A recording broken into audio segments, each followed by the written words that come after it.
So this is an example of a severe cartilage injury I had in a Nets player about 10 years ago.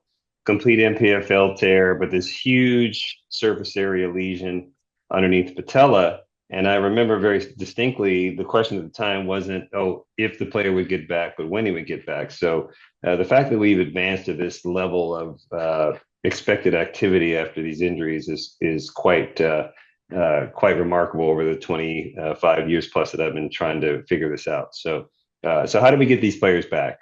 You have to obviously, first things first, restore the functional anatomy. Remember that cartilage has a very low repair potential, and the conditions that support the development of articular cartilage do not exist in humans ex utero.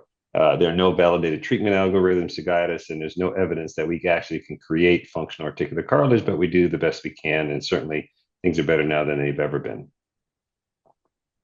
Second challenge is the restoration of joint homeostasis, which is where the sort of malalignment correction comes in.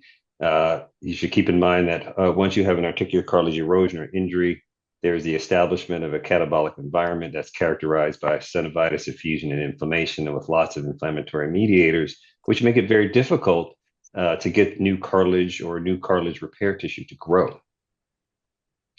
And then the last one, restoration of fitness. Unlike, say, an acute meniscal injury or an ACL injury, these early arthritic patients are aerobically deconditioned. They have strength loss. They have a long preoperative duration of symptoms, which makes it very difficult to get them back. And then that has a psychological toll too. So all these things need to be considered when you're trying to get people back to activity. So there's a cartilage injury.